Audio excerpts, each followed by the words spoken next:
Hello, welcome to Path2Programming. My name is Adi and today I want to talk about a few things. The first is what Path2Programming actually is, the second is what to expect from our program, and the third is just some extra resources that you can use.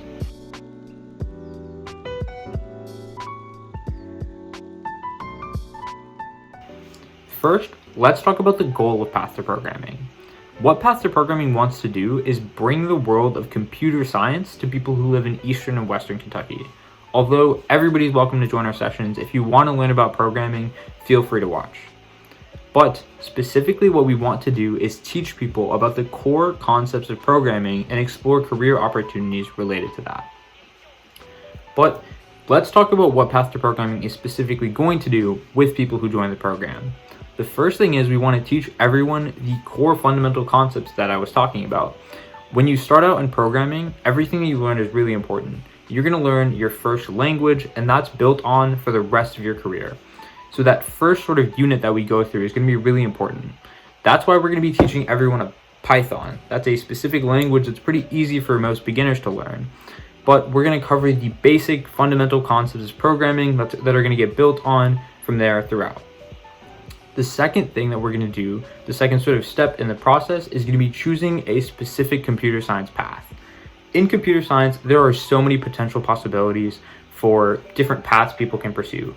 For example, a lot of people choose to do web development, and web development is a really popular field, but doing web development entails learning a lot more different technologies compared to other paths. For example, someone who does web development would have to learn HTML, CSS, potentially React, all sorts of different technologies that are way different from someone who wanted to do, say, backend development. So we would let people choose a different path that they want to pursue, or even just continue learning generally. If they want to learn about multiple different things, that's fine too, and give people the resources that they would need to do that. The third and final step is letting people learn past that.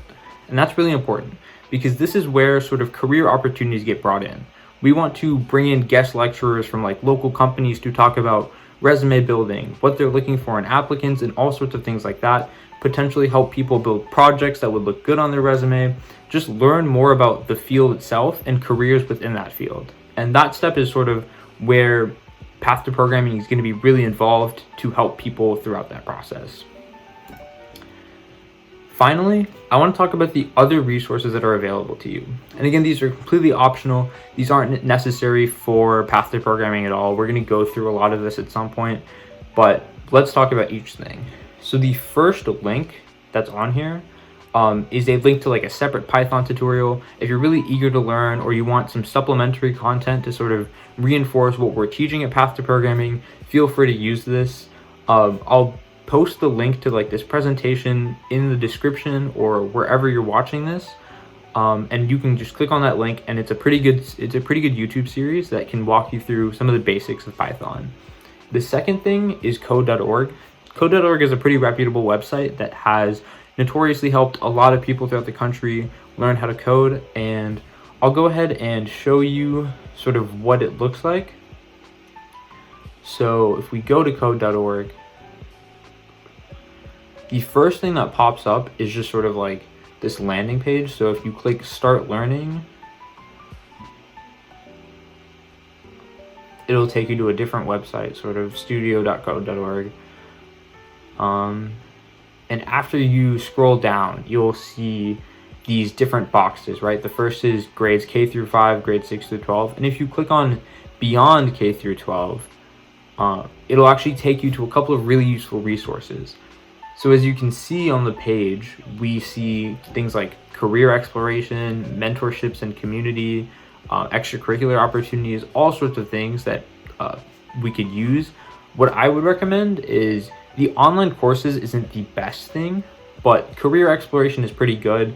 If you look at that, it'll open a new tab. It'll look at some different resources, and basically they have 5 pretty good videos that can show you what careers in technology sort of look like, and that would give you an idea as to what it's like to work in tech, what it's like to work with computer science as a full-time job. And although there aren't that many, Path2Programming will be making its own sort of videos to talk about maybe more specific opportunities in Kentucky and all sorts of things like that. But this is just sort of a general idea. You can look around this website. They have a bunch of resources for you if you want to use that. And then finally, the last resource that I want to talk about is it's a YouTube video that just talks about sort of learning to code. You can click on that and it should take you to a YouTube video that goes through a bunch of different celebrities like Mark Zuckerberg, Carly Kloss, Bill Gates. They all just sort of talk about programming generally and just sort of the applications of it, why it's a really cool thing to learn, and sort of get people excited about programming. So that's all I have for today, but I'll make sure to leave the link to this presentation in the description or in the email if this is being sent to you. But feel free to contact us with any questions or leave a comment below. But thank you for watching, and I look forward to seeing you in the next tutorial.